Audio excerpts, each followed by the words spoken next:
Guys welcome to my channel P education. तो आज हम पार्ट थर्ड करेंगे एडोलिसेंट का इमोशनल डेवलपमेंट के ऊपर। इमोशनली कैसे डेवलप करते हैं टीनेज जो है। वन बाय वन इसके कुछ पॉइंट्स हम स्टडी करेंगे। जो दूसरे हैं social development, mental development we have already cover. तो आज थोड़ा इमोशनली देखते हैं कि टीनेज कैसे बिहेव करते हैं इस एज में इमोशनली। चलिए शुरू करते हैं। पॉइंट नंबर वन, भावना, इमोशन। ये एक लैटिन शब्द इमोवरे से बना है जिसका अर्थ है हिलाना, उत्तेजित करना। किशोरावस्था को प्राय भावनात्मक तूफान और तनाव का काल कहा जाता है। एक स्ट्रॉम आता है लाइफ में, बसंत ऋतु है। टीनेज है, फिजिकली डेवलप हो गया लेकिन अभी भी मेंटल उसका बच्चे की तरह ही है। तो एक तूफान आता है। चलिए पॉइंट बाय पॉइंट देखते हैं। पॉइंट नंबर वन, भावनात्मक भावनात्मक तीव्रता, heightened emotionality.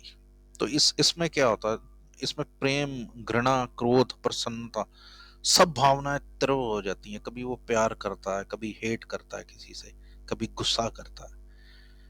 Right. Second point है जटिलता, complexity.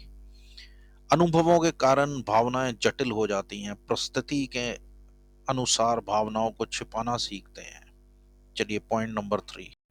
Point number three, abstract emotion. They can express emotion for abstract idea, unseen situation, or imaginary objects.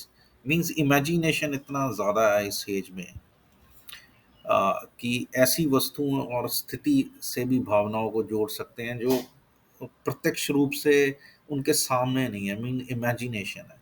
Bearing of tension. Fourth point है तनाव सहन करने की क्षमता। धीरे धीरे भावनात्मक दबाव सहने की क्षमता विकसित हो जाती है। धीरे धीरे वो सीखते हैं कि कैसे इमोशंस को। रियलिज्म इन इमोशनल एक्सपीरियंस। सब क्या होता है कि धीरे धीरे जो किशोर होते हैं वो दूसरों की खूबियों और कमियों को वास्तविक रूप में समझने लगते हैं कि क्या इसमें क्वालिटी है, क्या इस बंदे में कमी है। चलिए अब अगला छठा पॉइंट देखते हैं इसका।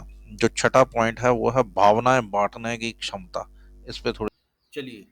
अ, अब इसमें क्या होता है कि जैसे ही सहानुभूति, करुणा और दूसरों के सुख दुख में सहभागी होने की प्रवृत्ति बढ़ती है इस एज में। मीन्स क्योंकि उनका विस्तार हो चुका है भावनाओं का, वो बांटते हैं। ये जो सिंपथी है, करुणा है, भावनाओं का विस्तार। अब भावना परिवार से बढ़ के राष्ट्रीय, नेशनल और इंटरनेशनल लेवल पे भी भावनाएं आ जाती हैं। कंट्री के लिए काम करता है टीनेज, कई तरह के और काम करता है जिससे देश का, फैमिली का फायदा हो।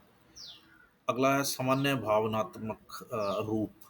प्रेम यह सबसे शक्तिशाली सकारात्मक भावना है। लव का जो होता है उसमें वो सबसे अधिक भावना होती है, लेकिन लव और लस्ट का भी उसे फर्क नहीं पता होता।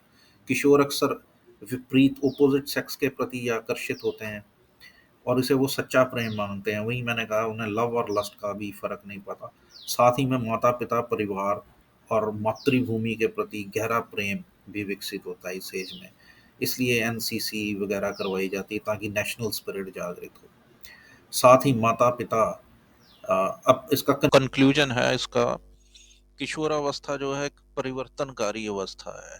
ट्रांजिशन होता है चाइल्डहुड से एडल्टहुड में। And individually shift to abstract, logical and moral reasoning. ये चीज़ें इसमें डेवलप होती हैं कि वो तार्किक निर्णय, नैतिक समझ विकसित होती है। सामाजिक रूप से अगर सोशली देखें तो निष्ठा, मित्रता, समूह चेतना गहरी होती है। एंड इमोशनली तूफान और तनाव का अनुभव करते हैं क्योंकि कुछ लव, ये चीज़ें उसमें नई चीज़ें आती हैं। तो एक तरह से तो इसी बीच इनके बीच में मैच्योरिटी और सहानुभूति, ये चीज़ें विकसित होती हैं टीनेज में। ये सारे इमोशनल है। तो ये सारी इमोशनल डेवलपमेंट तो हमने गाइस डिस्कस किया। इमोशनल, मेंटल और सोशल डेवलपमेंट टीनेज की। आज ये टॉपिक पूरा हुआ। चैनल पसंद आए तो लाइक करें, शेयर करें, सब्सक्राइब करें। पीई एजुकेशन आपका। Thanks a lot.